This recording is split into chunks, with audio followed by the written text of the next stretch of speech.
Bezrat Hashem, donc on va commencer Bezrat Hashem demain à allumer la première bougie de Hanouka Bezrat Hashem.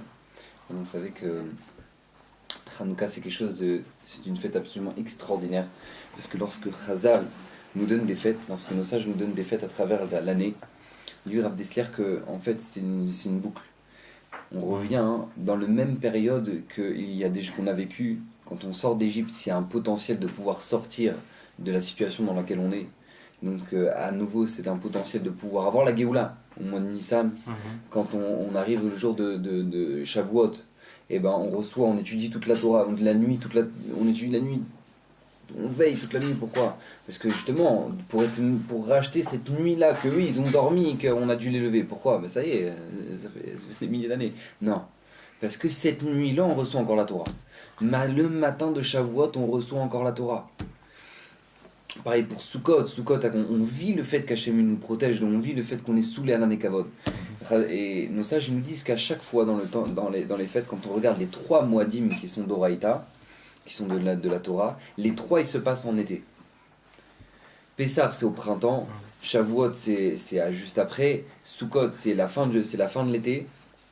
Mais qu'est-ce qui va faire l'hiver? Quelles sont les fêtes qui vont nous aider à passer l'hiver? Ça va être quoi? Les fêtes des Rabbanan. C'est quoi? Hanouka et Purim. Hanouka et Purim, ce sont les 2 fêtes qui vont nous permettre de tenir la lignée de l'hiver. Vous savez que le Rav Yitzhak Koutner, il disait toujours, il supportait pas entendre les gens dire on a passé la fête. Non, rapproche-toi, non, tu vois. Le Rav Yitzhak Koutner, il supportait pas voir les gens dire ah ça y est, on a fini Sukkot. Ouais. Il dit ça n'existe pas. Un juif, toute la vie, c'est comme une voiture. Il commence à une voiture. Il dit c'est comme une voiture que maintenant tu roules. Maintenant qu'est-ce qui se passe? Tous les Shabbats tu fais le plein. Tous les Shabbats tu fais le plein. Tu remets l'essence. Pourquoi? Pour une nouvelle semaine. Maintenant quand t'arrives au Moadim, quand t'arrives aux fêtes, c'est comme si tu passes au garage. Tu passes au garage, on refait une révision, tu repars de nouveau. Ça te régénère, tu repars de nouveau. Ça te donne des forces extraordinaires pour avancer. Donc en fait tu peux pas dire c'est passé. Ça va passer, tu le vis encore. Nous, on vit encore sous l'âge de Sukkot, sur la force de Sukkot, sur Simchat Torah, etc. Nous, on vit avec ça. Maintenant, prochaine étape, c'est quoi? C'est Hanouka. Hanouka. Maintenant, vous savez que les 3 fêtes d'Oraïta, les 3 Moadim, Pessah, Shavuot, Sukkot, c'est face à Avraham, Yitzhak, Yaakov. Avraham, c'est marqué que quand ils sont arrivés, les Malachim, pour lui rendre visite, il leur a fait des ougot. C'est quoi ces ougot? C'est des matzot. Et que Lot, après, quand ils sont partis détruire Sdom, Lot, il leur a donné des matzot, ou God matzot, c'est marqué dans le foie, non mais il faut aller clairement dans le passouk là-bas. Et maintenant, qu'est-ce qui se passe? On a Shavuot et Keneged Yitzhak. Pourquoi? Parce que le shofar, qui a été le moment de Matan Torah, ce shofar, le kol shofar qu'on a entendu au moment du don de la Torah, c'était quoi? C'était de la corne, du bélier, de la Akedat Yitzhak qui a remplacé Yitzhak sur le moment de la Akedah.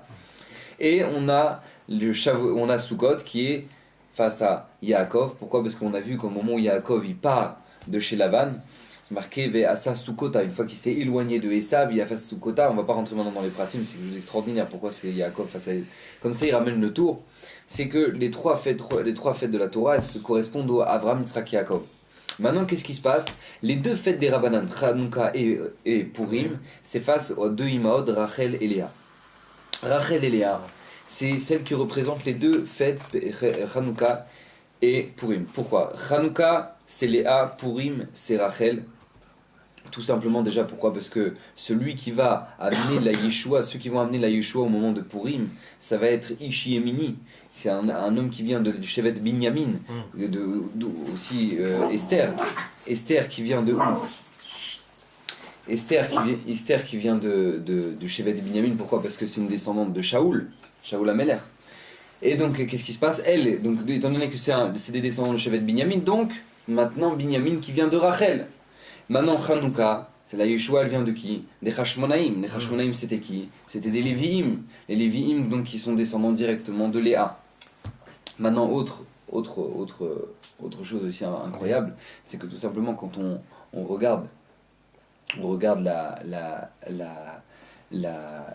il explique le Sfat Emet que le lien qu'il y a entre chaque fête qui est d'ordre rabbinique, elle prend sa source dans celui qui est d'Oraïta. Par exemple, quelle fête dure durant une seule journée dans les Moadim d'Oraïta, c'est quoi? C'est Shavuot. Shavuot, c'est une seule journée. Comme Purim, c'est un seul jour. Donc, c'est lié. Shavuot et Purim sont liés. Pourquoi? Parce que c'est marqué qu'à Shavuot, on a reçu la Torah, et à Purim, c'est marqué Kimu ve Kiblu Yehudim. Les Yehudim, c'est marqué dans la Gemara qu'ils ont réaccepté la Torah Be'ahava au moment de Purim. Maintenant, Hanouka, c'est durant 8 jours. Pourquoi c'est durant 8 jours? Pourquoi c'est durant 8 jours? Parce que tout simplement, ça prend sa source dans Sukkot. Maintenant, le Sfat Emet, il explique quelque chose d'extraordinaire. Il dit pourquoi Hanouka est lié à Purim, à Léa. Parce que tout simplement, Léa, elle avait combien d'enfants? Elle avait 6 enfants. D'accord? 6 enfants, mais puisque maintenant elle voyait qu'elle enfantait plus, donc elle a donné les enfants de Zilpa. Donc on rajoute 2 enfants à ça. Donc en fait, elle avait 8 enfants. C'est pour ça que chez Hanouka, ça va durer pendant 8 jours. Maintenant, Rachel, combien elle avait d'enfants? Elle avait 2, Binyamin et Yosef. C'est pour ça qu'à Purim, il y a Purim des Perazim et Purim des Moukafim. Les fêtes, il y a Purim des villes entourées de murailles et celles qui ne sont pas entourées de murailles. Maintenant, quand on regarde, Rachel avait plus d'enfants. Parce que c'est marqué que Yaakov, il a dit Yeli, Ephraim, Vemenaché, Kéréouven, Veshimon. Donc c'est marqué que Ephraim et Menaché sont arrivés au même statut que Réhouven et Shimon, donc ils font partie des Jevatim.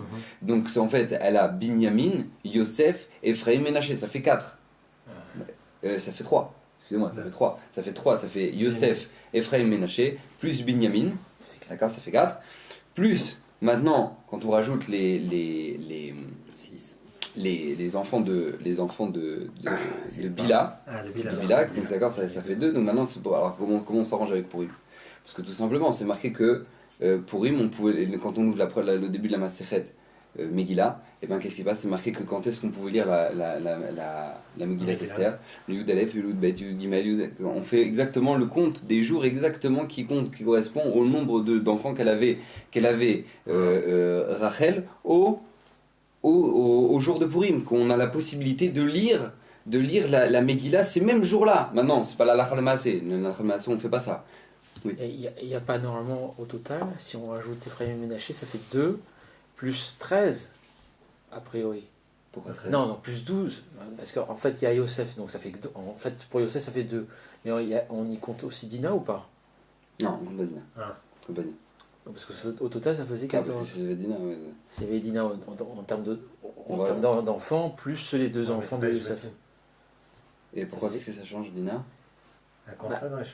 Non, je savais pas qu'on comptait pas Dina en fait. Ah oui, d'accord.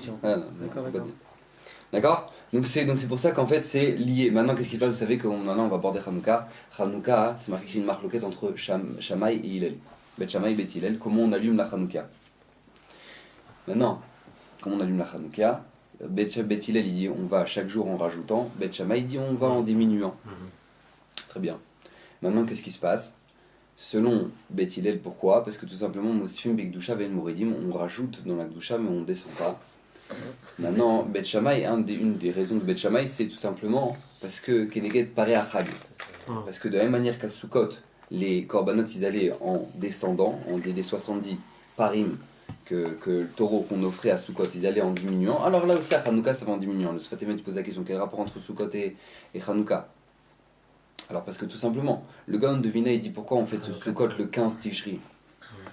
Ouais, si on fait en fait le fait que les Hanani Kavod, les nuits de gloire, elles protégeaient le Ham Israël, pourquoi on fait Sukkot le 15 Tishri? On devrait fêter n'importe quel moment de l'année. Il dit non, parce que tout simplement, qu'est-ce qui s'est passé? Le 17 Tammuz, il y a eu la faute du Chet Haegel, le veau d'or. Maintenant, les nuits de gloire, elles ont quitté le Ham Israël. Le Ham Israël était sans protection. Jusque quand? Jusqu'à ce que Moshe Rabbeinu descende le jour de Yom Kippour et dise voilà, Salarti Kidvarecha, Kadosh Baruch Hu vous a pardonné. Et le lendemain, il demande, le 10, il demande, voilà, je vous demande de construire un Mishkan. Maintenant, au moment où ils vont construire le Mishkan, ça va prendre 4 jours jusqu'au 15 où ils auront fini de rassembler tout l'argent. Et à ce moment-là, qu'est-ce qui va se passer? Les nuages de gloire vont revenir dans l'âme Israël. Les nuages de gloire vont revenir dans l'âme, vont redescendre de nouveau dans l'âme Israël. Pourquoi? Parce qu'Akadosh Baruch Hu a vu que le âme Israël s'est empressé pour faire résider Hachem parmi eux. Donc à ce moment-là, ce jour-là, le jour de Sukkot, les nuées de gloire vont redescendre. La construction du Mishkan va durer combien de temps? Elle va durer jusqu'au 25 qui se lève demain. Jusqu'au 25 qui se lève. 25 qui se lève, la fabrication. Maintenant, tout va rester dans les boîtes jusqu'au quand? Jusqu'à l'inauguration qui sera le premier Nissan. Mais c'est pour ça que le Midrash il dit Akadosh Baruch Hu, il va rembourser à ce jour-là, 25 qui se lève, la Chanukah Tamizbeach, l'inauguration du Mizbeach, avec quoi? Avec dans toutes les générations, après quelques générations, avec les Hashmonaïm, que le 25 qui se lève, il y aura le Chanukah Tamizbeach. Du fait que les Grecs ont rendu impur l'autel avec leur sacrifice de cochon. Alors qu'est-ce qui va se passer? Ils ont dû enlever les pierres, mettre des nouvelles pierres, Chanukah Tamizbeach, le 25 qui se lève pour payer ce jour-là. Donc maintenant on comprend très bien. On comprend très bien maintenant.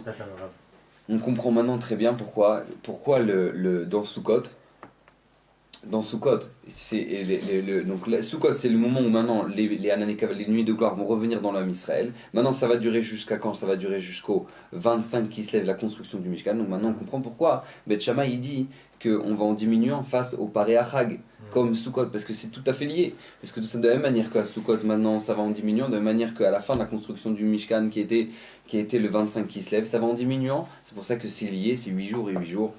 Voilà, ça c'était pour l'introduction, c'était très joli. Voilà. Maintenant, qu'est-ce qui se passe? Ça n'a rien à voir avec ce que je vais vous parler ce soir, c'était juste pour vous une petite introduction avec Hanouka. Maintenant, vous savez que quand on aborde des fêtes comme Hanouka, on doit se mettre à réfléchir, on doit se dire mais qu'est-ce qui s'est passé? Vous savez que c'était qui disait ça hein? Je me rappelle qui disait ça. Il me semble que c'est le Rav Yerucham, le Rosh Yeshiva de Mir. Rav Yerucham, il disait ce qui fait la différence entre un rachat et un tzaddik, c'est la force du dimion, l'imagination. L'imagination, c'est ce qui fait la différence entre un rachat et un tzaddik. Pourquoi? Parce qu'un tzaddik, il va s'imaginer ce que c'est que le Gan Eden, donc ce qu'il va perdre, ce que c'est que le Gehinam, donc ce qu'il risque de payer. Alors qu'un rachat, tu as commencé à me réfléchir, Maintenant, nous, quand on arrive face aux fêtes comme Hanouka, on doit arriver à un niveau qui doit être plus que maintenant l'allumage des bougies, les beignets, les cadeaux. Ouais, on doit passer à une étape comme un enfant de 3 ans, quand il arrive à la Beta Knesset, qu'est-ce qu'il attend? Il attend les bonbons. La Beta Knesset, c'est les bonbons. Quand il arrive à 13 ans, on espère qu'il a passé cette étape-là. D'accord? Il comprend qu'il y a autre chose dans la Beta Knesset. Quand il arrive à 20 ans, il y a encore autre chose. Quand il arrive et il devient Baba Salé, il comprend qu'on n'a pas le droit de parler un mot de Chol dans la Beta Knesset. C'est-à-dire qu'en fonction de la maturité d'une personne, on aborde la Torah de manière différente. C'est de la même manière. Nous, maintenant, Hanouka, on arrive dans une fête qui est absolument extraordinaire. C'est phénoménal, Hanouka. Maintenant, quand on arrive devant cette fête-là, on doit se mettre à réfléchir. Qu'est-ce qui s'est passé? Les Yévanim, ils sont arrivés. Ils ont fait des xérotes. On dit le Midrash, c'est quoi les xérotes? 3 xérotes, au nom du Midrash. Mila, Chodesh, Shabbat. L'interdiction de faire la Brit Mila, l'interdiction de faire Shabbat, l'interdiction de faire Rosh Chodesh. Et donc la Torah. On réfléchit dessus, mais qu'est-ce que ça peut lui faire, lui, maintenant, au grec? Mais qu'est-ce que t'en as à faire? Que je suis là maintenant le soir du Shabbat, autour de ma table, je prends mon verre de kidouche, Shalom Aleichem. Non. T'as chanté Shalom Aleichem. Je vais te prendre, je vais te pendre. Je vais te brûler sur la place publique. Mais il est malade. Mais qu'est-ce qui lui arrive maintenant? Quel est son problème? Maintenant, je suis pas en train de faire de la propagande. Je suis chez moi. Je veux même pas. Et si maintenant, toi, t'es intéressé, je vais te rejeter. J'ai même pas envie que tu t'intéresses. Et il dit, qu'est-ce que ça peut te faire, toi, le grec? Que maintenant, moi, je prends mon verre de kidouche le vendredi soir. Et maintenant, tu as pris ton verre de kidouche, mais tu vas le payer. Tu as fait le Hallel de Rosh Chodesh, mais on va te brûler sur la place publique. Tu as fait la Brit Mila à ton fils, mais tu sais ce que ça va te coûter, ça? Des tortures à n'en plus finir. Mais qu'est-ce qui se passe? Qu'est-ce qui se passe chez eux pour que maintenant, on énerve tellement? Ça, c'est au nom du Midrash, mais la Gemara, elle raconte des autres xérotes. La Gemara, elle raconte que les jeunes filles qui devaient se marier, elles devaient passer chez l'empereur. Le soir du mariage, elles n'allaient pas avec leur mari. Elles devaient passer chez l'empereur avant et après aller voir leur mari. Mais c'est quoi ces xérotes? Mais ils sont malades. Qu'est-ce qui leur arrive? Qu'est-ce qui se passe, toi, maintenant? T'as pas d'argent? Tu fais pas des orgies, toi? Il te manque des femmes? Qu'est-ce qui se passe, toi, maintenant, pour que tu veuilles la juive qui vient de se marier? Elle, je la veux. Mais elle est moche. Je dis même, elle est moche. Disons, elle est moche. Elle est super moche. Qu'est-ce que tu veux chez elle, maintenant? Non, elle va passer chez moi. Qu'est-ce qui se passe? Qu'est-ce qu'ils veulent chez nous? Qu'est-ce qu'ils veulent chez nous? Et quand on réfléchit 2 minutes, on se rend compte qu'en fait, on est bien loin de comprendre la richesse de ce qu'on possède. Parce que si des goïms, ils sont prêts à s'acharner pour le problème, pour le simple fait que maintenant, le soir du Shabbat, tu vas chanter Shalom Aleichem, c'est qu'il y a quelque chose de très puissant là-dedans. Il y a quelque chose de très fort là-dedans. Et c'est ça qu'on veut t'enlever. Alors qu'est-ce qui se passe? Vous savez que quand on regarde dans la Torah, quand est-ce que la Torah nous parle des Yevanim? Premier pasouk de la Torah.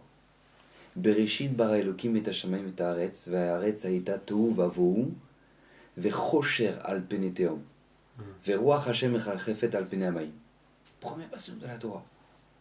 Nous dit les Midrash, Bereshit bara Elokim et hashamayim et haaretz, v'haaretz hayita tohu, c'est quoi? C'est Galout Bavel. L'exode de Bavel. Vavohu, c'est Madaï. Quand on va partir chez Hashmonaï, chez Achashverosh, Purim. Vechosher al Peneteum. Chosher, c'est Yavan, c'est les Grecs. Al Peneteum, c'est Edom. La dernière galoute dans laquelle on est en train de partir, c'est le Théum, c'est Edom. Veruach Hashem merachefet al Pnei hamayim. Il nous dit le Midrash, c'est quoi Ruach Hashem? C'est le Ruach du Mashiach. Mashiach va arriver, il va faire un balai, il va balayer tout ça. Et Veruach Hashem merachefet al Pnei hamayim. Maïm, c'est l'eau. En Maïm est la Torah, etc. Donc maintenant, qu'est-ce qui se passe? Quand on regarde comment la Torah aborde les Yevanim, c'est le Chosher, c'est l'obscurité. Maintenant, qu'est-ce que ça veut dire que la Torah elle te dit c'est le Chosher? Quand Hachem il parle, c'est pas un journaliste. Il n'est pas là pour te dire des adjectifs qualificatifs de. Ah, non, Hachem quand il te dit Chosher, ça veut dire que maintenant, imagine-toi, on éteint toutes les lumières là maintenant. Tu vois rien. C'est-à-dire que tu peux même pas marcher. Tu sais même pas où tu vas. Tu sais même plus où sont tes repères. T'es perdu. C'est le Chosher. Ça, c'est Yavan. Maintenant, quand on réfléchit 2 secondes, qu'est-ce que c'est que la culture de Yavan? Ils ont ramené le Chosher dans le monde, eux. Est-ce qu'on peut dire que c'est le peuple qui a ramené le Chosher? Ah faux! C'est à l'inverse. S'il y a bien un peuple qui a au moins équilibré un minimum ce monde chez les Goïms, c'est bien Yavan. Ils ont créé la démocratie, ils ont créé l'architecture, ils sont venus, ils ont apporté au monde. Comment la Torah elle te dit, tu sais quoi? Tu veux comment je vais les définir? Eux, c'est le Chosher, c'est l'obscurité. Tu verras rien. Ça c'est Yavan. Ça c'est Yavan. Et des gars, vous savez que Talmaï, c'est marqué que nous, le 17 Tammuz, on jeûne. Pourquoi on jeûne? Une des raisons pour laquelle on jeûne le jour du 17 Tammuz, parce que Talmaï, le roi grec, il a décidé de traduire la Torah en grec. Il a pris des chachamim, il les a mis chacun dans une chambre, il leur a demandé de traduire la Torah. À ce moment-là, il y a eu 3 jours de Chosher dans le monde, dit le Midrash. 3 jours d'obscurité dans le monde. Pourquoi? Parce qu'on a traduit la Torah. Quel problème? Quel problème qui traduit la Torah? Yoshua, il l'a pas fait. Regardez la dernière paracha de Sefer Dvarim. T'as Moshe Rabbeinu, il demande à Yoshua sur l'ordre d'Hachem, quand tu rentreras en Eretz Israël, tu prendras 12 pierres sur lesquelles tu me traduiras la Torah en 70 langues. C'est pas en grec qu'il a traduit, c'est en 70 langues. Et là quoi, il y a eu le Chosher. Talma il arrive, il dit il a traduit la Torah, Chosher. 17 Tammuz on va jeûner, c'est le jour où Talma il a traduit la Torah. Qu'est-ce qui se passe?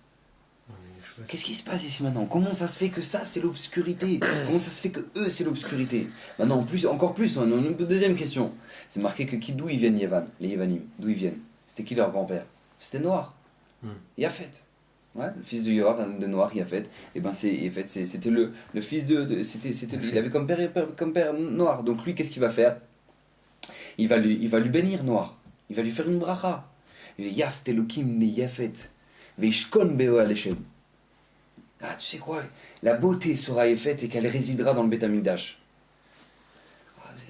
Tu es en train de Noir, tu es en train de bénir quelqu'un que la Torah définit comme Chosher. C'est-à-dire que maintenant, ce que la Torah appelle l'obscurité totale, ce qu'ils vont nous faire, tout ce que les xérotes horribles qu'ils peuvent nous faire, lui tu le bénis. Lui tu le bénis. Alors regarde, lui il est fait, tu vas le bénir. Comment c'est possible? Ça, on va essayer de comprendre Bezrat Hashem, on comprend quelle est la mentalité grecque et quelle est la mentalité juive. On va essayer de Bezrat Hashem comprendre et en tirer une leçon pour la vie. Vous savez que il y a 2 manières d'aborder ce monde. 2 manières d'aborder ce monde. Quand on voit un monde dans lequel on vit, on peut se dire ou ce monde-là, c'est un monde de profit, ou c'est un monde de passage. Nous dit dans Pirkei Avot nos sages, Aolam Hazeh domé les prosdor. Ce monde-ci, c'est un monde qui est un prosdor, qui est un couloir, l'ifne olam haba, avant le olam haba. Tu es dans un couloir. Tu es dans un couloir. Je pose une question. Dans un couloir, tu vas commencer à installer ta cuisine. Imaginez le mec dans son couloir, il va commencer à dire alors là, je voudrais une cuisine, je voudrais que vous me veniez le canapé. Mais t'es dans un couloir, qu'est-ce que tu commences à t'installer? Tu es dans un couloir, tu t'installes dans un couloir. Tu t'installes dans un couloir. Les gens, ils s'installent dans leur vie. Ils s'installent dans leur vie. Mais je suis là, mais je vis, mais je kiffe. Mais tu es en train de t'installer dans un couloir. Le Olam Haba, c'est la maison. Le Olam Haba, c'est ton palais. T'es de passage ici. Tu es de passage. Ça, c'est le regard juif. Tu manges pas parce que maintenant t'as la dalle et il faut que tu remplisses ton estomac. Tu manges parce que si tu manges pas, tu peux pas servir Hachem. T'as pas de force pour servir Hachem. C'est marqué que la table des tzadikim, c'est Domé les Misbéa. Ça ressemble à un hôtel. Ça ressemble à un hôtel pour élever la volonté d'Hachem. Ça, c'est la table des tzadikim. C'est-à-dire que chaque chose, tu dors. Tu sais pourquoi tu dors? Tu dors pour une seule chose, pour pouvoir reprendre des forces pour servir Hachem. Chaque chose que tu fais dans ta vie, c'est un moyen de pouvoir encore mieux servir Hachem et pour pouvoir mieux se passer dans ce couloir. Chaque chose, ça c'est le regard d'un juif dans ce monde. C'est qu'une fois le Rav Israël Salanter, il a convoqué ses talmidim autour de lui avant de mourir. Il lui a dit, appelez-moi Smoulik. Ah non, Shmoulik. Il appelle Shmoulik. Il prend la main de Shmoulik, il dit Shmoulik. Be'atzlacha. Je réussisse. Bon, voilà, c'est bon, tu veux partir. Ok, moi il part. On est à midi, mais votre arabe, excusez-nous, mais là, avec tout le respect, on n'a pas compris. Et nous, on n'a pas de bracha, nous, de vous. Qu'est-ce qu'il répond à Avstra Sainter? Il a dit parce que lui, je le reverrai pas dans la Maba. Je le reverrai pas dans la Maba. C'est-à-dire qu'un juif, il a cette notion-là constamment. On voit ça dans la paracha d'Ashavua, Yosef qui avait la possibilité de tirer tout l'orgueil du monde. De dire, mais oui, bien sûr, j'interprète les rêves. Qu'est-ce qui vous arrive, bien sûr. Biladai. Moi, j'interprète les rêves. Elohim, Yanel Chalom Paro. Lui, il va répondre au Chalom de Paro. Vous imaginez un peu la situation? On est en train de parler à un mec qui se prend pour un dieu. C'est-à-dire que toi, t'es rien. Même toi, t'es rien. C'est-à-dire que toi, t'es rien. Il n'y a que Dieu. Et lui, il va répondre à tes rêves.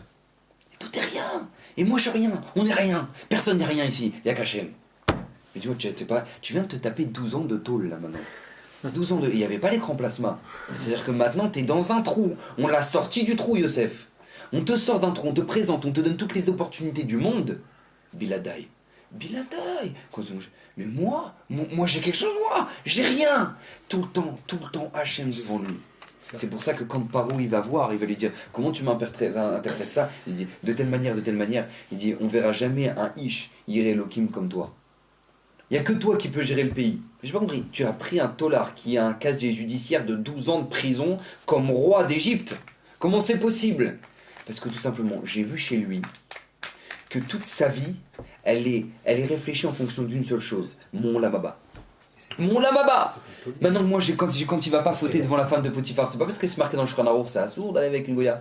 Il va dire parce que tout simplement, mais quel rapport entre toi et moi? Mon grand-père, c'était Yitzhak Avinu, il a été pris comme misbéar, comme Corban. Moi, je vais me rendre pas saoul, moi, comme Corban, je vais me rendre pas saoul. Chaque chose qu'il faisait Yaakov dans sa vie, il voyait l'Olam Haba. Il voyait pas les profs. Il voyait pas. Yosef, pardon. Chaque chose qu'il faisait Yosef dans sa vie, il voyait l'Olam Haba. Il voyait pas les profits de ce monde-là. Donc qu'est-ce qui se passe? Lui, il y a Paro, il a vu ça, il a dit mais ce sera le seul qui dans 7 ans de famine sera capable d'imaginer chaque seconde qu'il y aura 7 ans de bracha, il y aura 7 ans de famine après. Ce sera le seul. Personne ici, quand il verra le chef à la bracha, personne ne sera capable de s'imaginer qu'après il y aura 7 ans de famine. Sauf un homme qui fait toute sa vie sur une seule chose, le fait qu'il y a un Olam Haba. C'est pour ça que Hanouka ça tombe pendant Purim. Hanouka ça tombe pendant les parachutes avec Yosef. Tout le temps. Parce que c'est lié. C'est toute la mentalité du juif. Ça c'est la mentalité d'un juif. Viennent les Yevanim. Qui sont l'opposé du juif. C'est-à-dire que moi maintenant, le Ramban il définissait Aristote en disant ce maudit grec qui ne croit que ce qu'en ses yeux embrasse. Comme s'il définissait le Ramban. Tout ce qu'il voit, il y croit. Ce qu'il voit pas, il y croit pas. Maintenant, lui, le problème du grec, c'est qu'il est confronté à des forces qu'il dépasse. Tu vois un tsunami, t'as rasé le Japon. Bon, tu comprends que là, il se passe quelque chose. D'accord? Il y a des forces qui nous dépassent. Et ben, qu'est-ce qui se passe? Donc lui, comment il va définir ça? Avec des dieux, mais sous forme humaine. Sous forme humaine. Il va mettre une forme humaine à ses dieux. Parce que c'est pas possible que maintenant ce soit pas. Il n'y ait pas quelque chose de fini là-dedans. Ce que je vois pas, je n'y crois pas. Donc maintenant, un grec qui voit un juif, il devient fou. Il devient fou.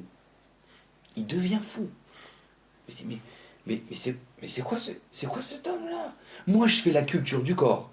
Moi, je fais le sport. Moi, je montre qu'on est beau. Moi, je montre ma beauté. Le juif, il dit, mais on n'en a rien à faire de ça. Mais qu'est-ce qui t'arrive? Qu'est-ce qui t'arrive de commencer à te surmuscler, prendre... Et vous imaginez, les Grecs, ils se faisaient des sculptures d'eux-mêmes. C'est-à-dire que le mec, il va rester pendant 3 heures comme ça. Il va le tailler. Et il va prendre cette statue, il va la mettre dans son salon. Et lui, non mais faut être fatigué. Donc quand on réfléchit 2 minutes, on dit il est fatigué le mec quand même pour faire un truc pareil. Pendant 3 heures, il va rester comme ça, les trucs, pour avoir une belle image de lui. Parce que c'est ça son but.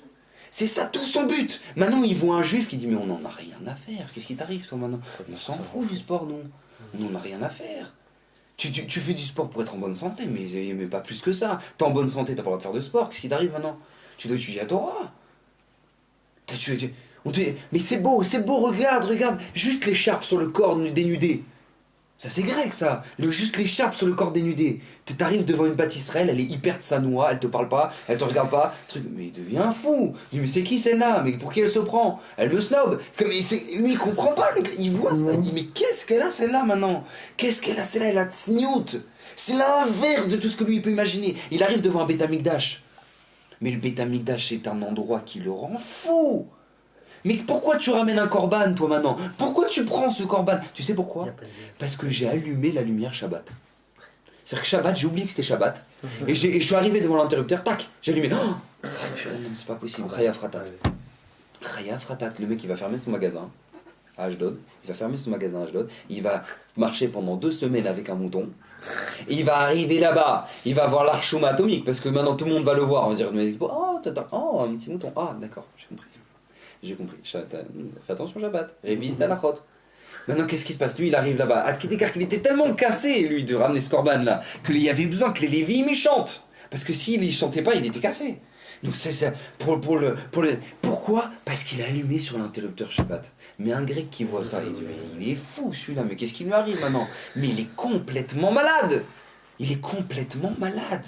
C'est pour ça que maintenant, quand on regardait Mao Tzu, Yeshuati, regardez qu'est-ce que le Rav qui a des, je me souviens un peu comment il s'appelait ce Rav Yitzhak, je sais un peu comment il s'appelait celui qui a composé Mao Tzu. Il écrit là-bas au Partsu Chovot Migdalai. Au Partsu Chovot Migdalai. Maintenant sur tous les décrets qu'ont pu faire les Yevanim. Sur tous les décrets qu'ont fait les Yevanim. Le décret, le point sur lequel il va appuyer, ça va être quoi? Ça va être au Partsu Chovot Migdalai. Ou Partsu Chovot Migdalai. C'est quoi? C'est que vous savez qu'au Beth Amikdash, il y avait un endroit, il y avait une mechitza. Le Beth Amikdash était entouré d'une mechitza juste après le kotel. Cette mechitza-là de Hasarat Fahim, et ben cette mechitza-là, elle bloquait l'entrée au Goïm. C'est-à-dire que les Goïm avaient rentré dans le Beth Amikdash jusqu'à cette limite-là. Après cette limite-là, ils n'avaient plus le droit de rentrer. C'était les Israël. Après les Israël, c'est que les Lévim, les Kohanim, etc. Ils n'avaient plus le droit de rentrer. Là-dessus, c'est marqué ou Partsu Chovot Migdalai. Comment je vais te chanter? Comment je vais te résumer la xéra grecque? Comment je vais te la résumer là-dessus? Il y a Shabbat, il y a Rosh Chodesh, il y a tout. Qu'est-ce qu'il y a? Tu te trouves que ça? Ou partout, ils ont fait des trous. Ils ont fait des trous dans cette mechitza-là pour rentrer dans le Beth Amikdash. Pourquoi? Écoutez bien ce qu'ont fait les Grecs. Ils ont fait 13 trous dans cette mechitza-là. 13 trous, 13 entrées. 13 entrées dans cette mechitza, dans cette séparation. Pourquoi 13? Parce que Gamatria Echad, c'est 13. Hachem Echad c'est 13. Je ne veux pas qu'on me dise qu'il y a un Dieu unique et moi je suis bloqué là maintenant. Il n'y a pas de ça. Je vais faire 13 trous. 13 trous, 13 fois je vais percer. On voit beaucoup dans la Torah ce synonyme-là de 13. 13 dans les 13 attributs. 13 attributs de bonté. Tu veux comprendre qui c'est Hachem. C'est quoi Achad d'Hachem? C'est 13 attributs de miséricorde.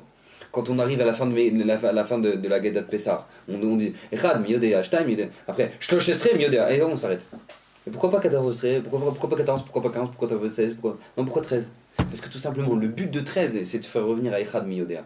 C'est ça tout le but. Tout le but, c'est de faire revenir à Echad Miyodea. Donc maintenant, qu'est-ce qui se passe? Eux, ils ont fait 13 trous. Pourquoi? Parce qu'on ne veut pas de ce Echad. On n'est pas contre le principe du Beth Amikdash. Chacun son délire. Lui, il croit en Zeus, lui, il croit... Chacun son délire. Mais que toi, tu es en train de me dire, il y a une différence entre une vache et un cochon, là, t'as exagéré. Tu me dis que ça, c'est Tahor, ça, c'est Tamé. Mais t'es fatigué, t'es fou. T'es en train de me dire que ces huiles-là, tu peux pas les toucher parce que c'est Tahor. Mais regarde, mais où je les touche, Et il va les verser, ils vont renverser l'huile. Partsuchovot Migdala, et toute la définition, c'était sur quoi? Sur cette guerre-là, contre le fait qu'il y a un Dieu qui est Echad. C'est pour ça qu'en fait, tout le but des Grecs va être en fait d'enlever la Neshama de la Torah.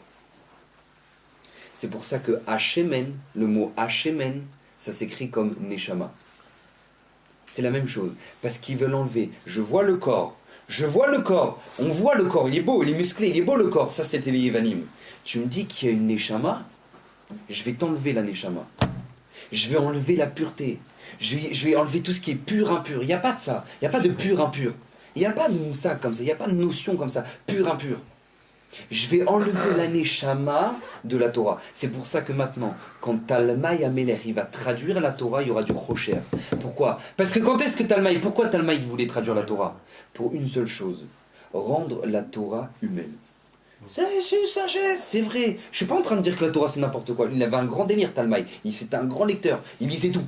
Toutes les Chormés, il connaissait tout. Mais quand on a commencé à lui dire qu'il y a une Torah, qu'elle est divine, je vais la traduire et je vais la rendre humaine. Je vais la rendre logique aux yeux des hommes. C'est rabaisser la Torah, la rendre humaine. Enlever tout le divin, enlever la Neshama de la Torah. Là-dessus, il y a du Rocher. Par contre, quand Yoshua Binoun, il va traduire la Torah en 70 langues, à l'entrée d'Eretz Israël, c'était pour le but inverse. C'était de montrer à tout celui qui rentre sur cette terre, il n'y a pas d'autre volonté que celle d'Hachem.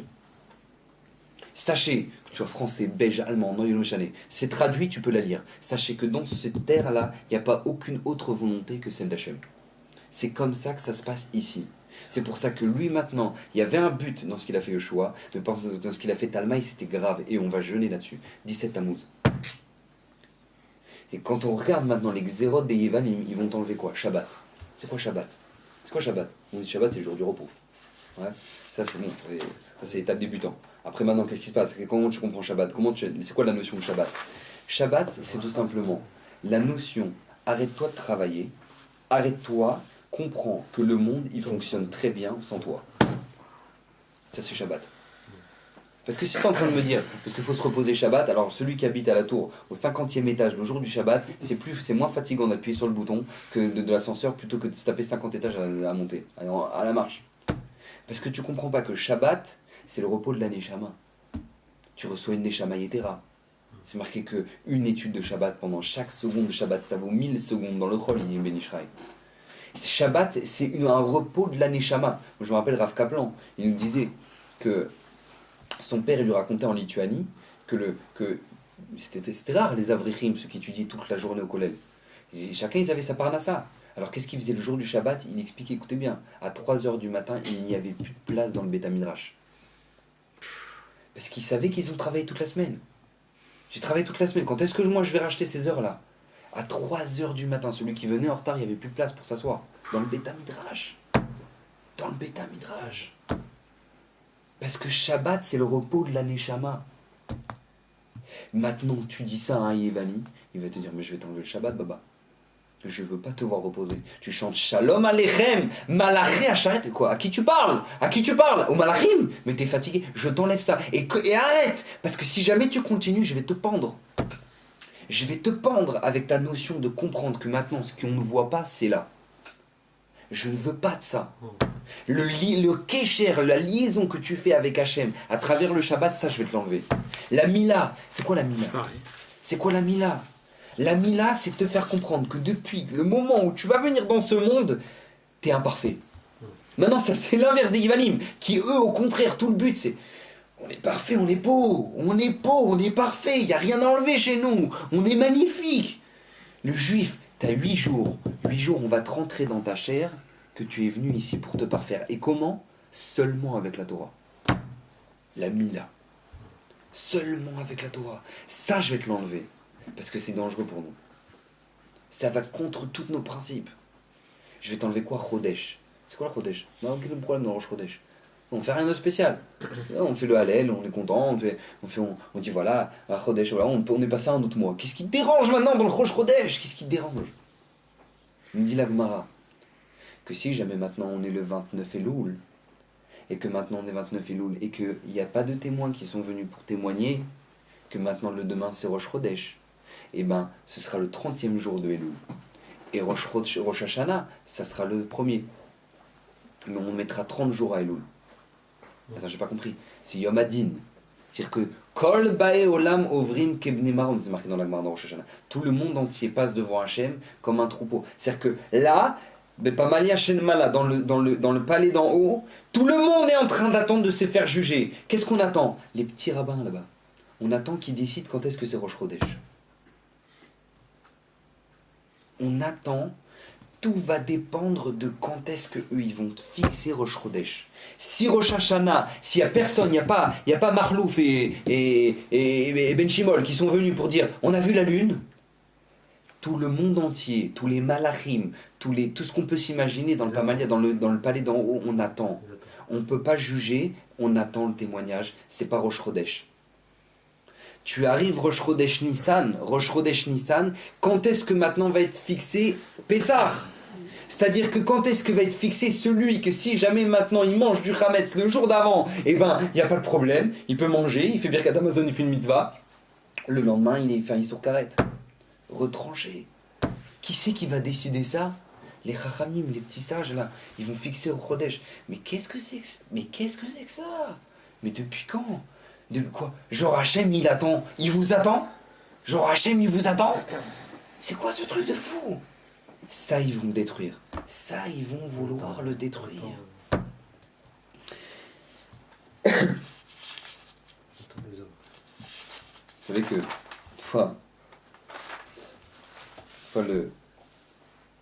il y a un rave qui est rentré dans un taxi et il a dit au chauffeur de taxi, il avait la banane. Il était hyper content le chauffeur de taxi. Il était hyper content. Je lui ai dit qu'est-ce qui se passe? Tu fais tchouba pour être aussi heureux? Qu'est-ce qui t'arrive? Pourquoi t'es heureux comme ça?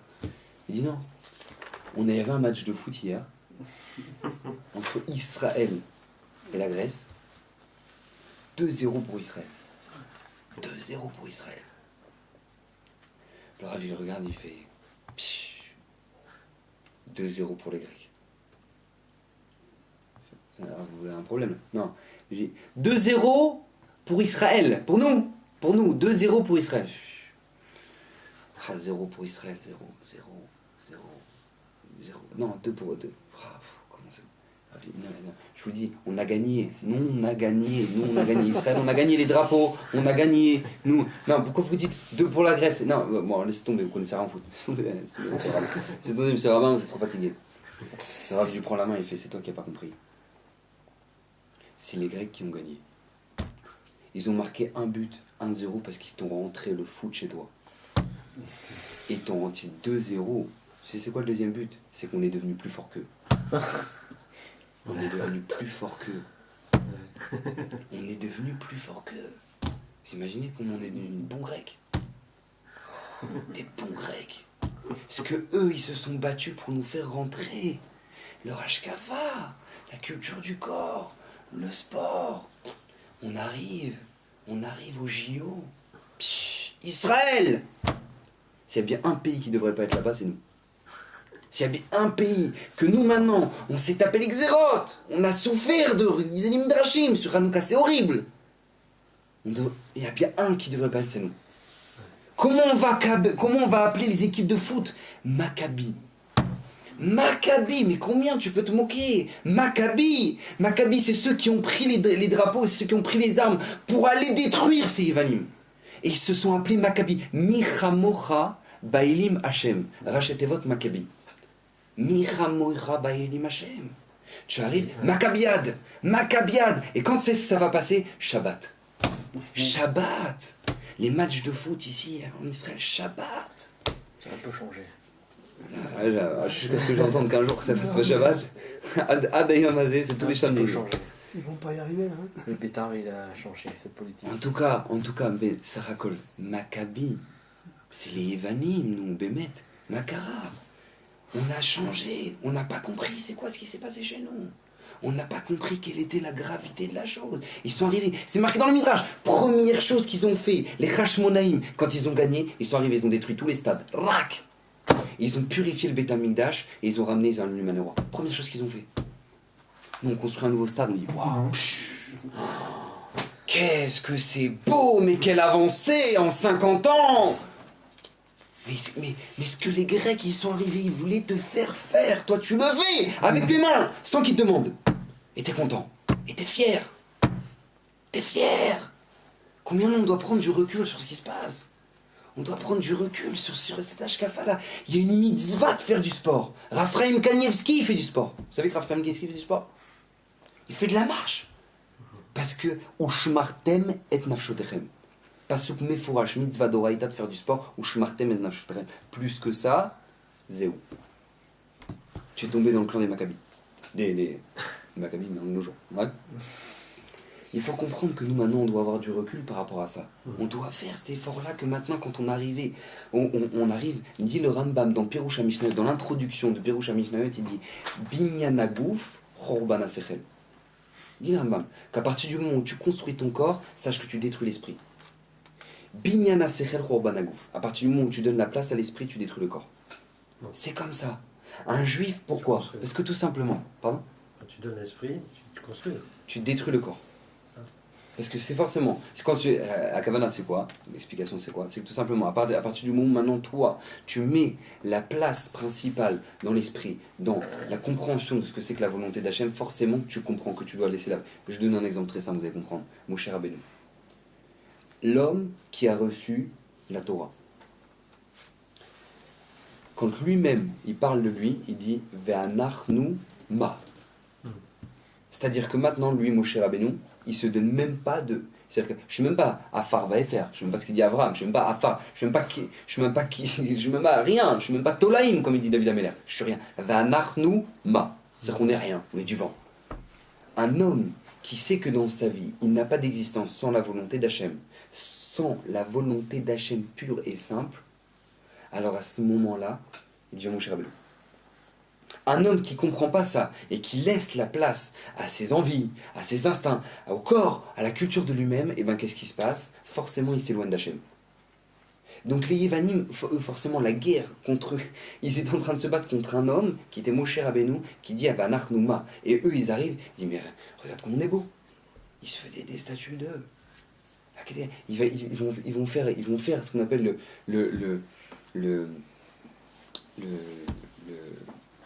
dans la mythologie, il y a comment il s'appelle? Narcisse. Narcisse. Fallait penser comme ça. C'est l'inverse de Moshe. Narcisse. C'est-à-dire que le mec, il s'aime tellement, il se trouve tellement beau, qu'il est fou amoureux de lui. Là, il n'y a que les Yevanim qui pouvaient penser à un truc pareil. Parce que ça représente leur esprit. C'est-à-dire que c'est mamage, de manière extrémiste, où est-ce qu'on peut arriver? C'est-à-dire que maintenant, on s'aime tellement, on est tellement amoureux de soi-même, on se trouve tellement beau qu'on devient narcissique. Et maintenant, qu'est-ce qui se passe? Il est amoureux de lui, il va mourir de ça. Imaginez un peu le truc. Ça, c'est la guerre contre les Yevanim. Alors, qu'est-ce qui va se passer? Il se passe, vous savez, que quelque chose d'absolument incroyable. Quand on regarde maintenant les parachutes, on voit un homme qui s'appelle Yosef. Yosef, lui, c'est un homme qui va prendre toutes ses forces, qui est tout en particulier la beauté. Merci. En particulier la beauté. C'est marqué dans le Midrash qu'il y a une petite quantité de beauté qui ont été données dans le monde. 9 ont été donnés à Yosef, le 10e au reste du monde. C'est-à-dire que les femmes, quand elles voyaient Yosef, elles se coupaient les doigts, elles coupaient les carottes, elles se coupaient les mains.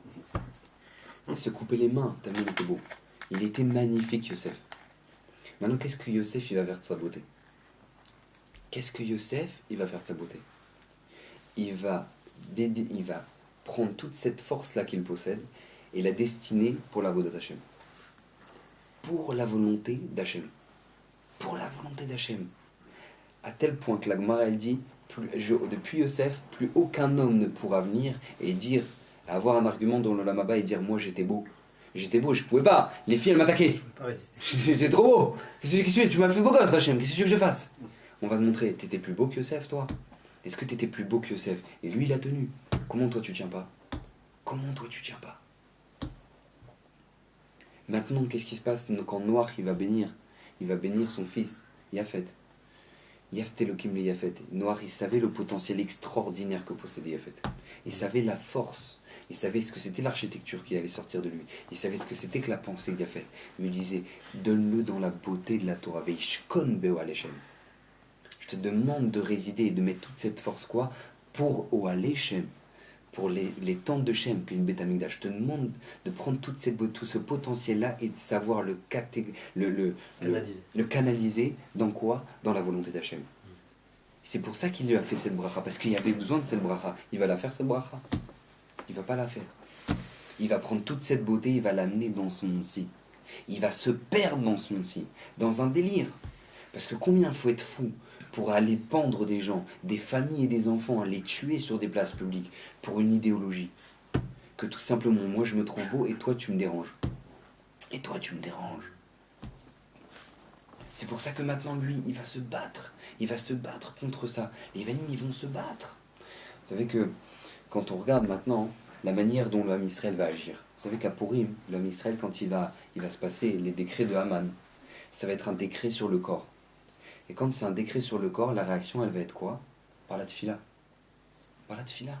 On va jeûner pendant 3 jours, on va prier Hachem, on va faire la tfila. Or, quand vous regardez Hanouka, c'est l'inverse. Qu'est-ce qui se passe à Hanouka? Hanouka, les décrets vont être sur la Neshama. On veut t'enlever la Neshama, on veut t'enlever ce que tu as de juif. On ne veut pas te tuer, on veut juste t'enlever ta Torah. On veut t'enlever ta Neshama. Au moment où on t'enlève ta Neshama, où on veut t'enlever ta Neshama, et bien qu'est-ce qui va se passer? Il faut demander à Hachem pardon. Parce que même si on nous attaque sur les corps, ce qui nous est mis en danger maintenant, c'est le fait que maintenant, nous, on a perdu notre Torah. Donc c'est pour ça qu'il faut qu'on fasse Tchouva et qu'on fasse 3 jours de jeûne. 3 jours, on demande à Hachem pardon. Parce que c'est de là que va venir la Yeshua. À Hanouka, nous dit le Rav